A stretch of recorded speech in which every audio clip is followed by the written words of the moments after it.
বারবার দেখেছি লাল রঙের শাড়িতে কালি ফুলের তোড়া। আজ পড়েছে কালো রেশমের কাপড়। আঁচল তুলেছে মাথায় দোলন চাপার মতো চিকন গৌর মুখখানি ঘিরে। মনে হলো কালো রঙে একটা গভীর দূরত্ব ঘনিয়ে নিয়েছে নিজের চারিদিকে। যে দূরত্ব সর্ষে ক্ষেতের শেষ সীমানায় শালবনের নীলাঞ্জনে। থমকে গেল আমার সমস্ত চেনা লোককে দেখলাম অচেনা নাম ফিরছে। হঠাৎ খবরের কাগজ পেলে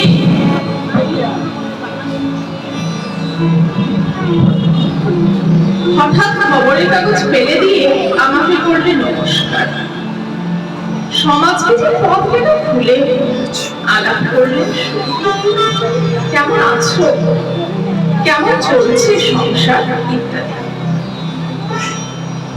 সে রইল জানালার বাহিরের দিকে যেন কাছের দিনের ছোঁয়াচোখ বার হওয়া চাহতে।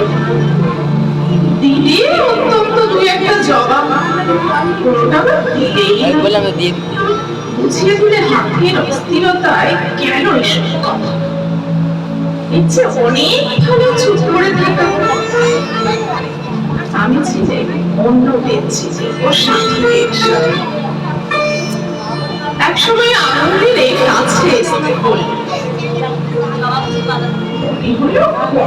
সাহস নয়। ওর এক বেঞ্চিতে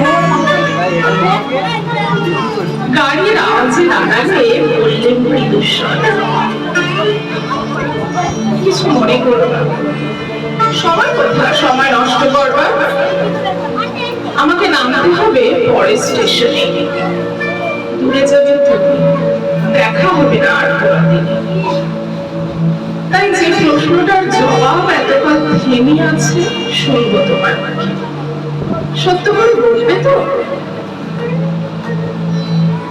বাইরের আকাশের দিকে তাকিয়ে শুধলো, আমাদের গেছে যে দিন একেবারেই কি গেছে, কিছুই কি নেই বাকি। একটু রইলে কিছু দিনের আলোর গভীরে রাতের সব তারাই আছে। খটকা লাগলো, কি জানি বানিয়ে বললেন না। ও বললে একটা চা। সবাই নেমে গেল পরের স্টেশন। আমি চলে একা।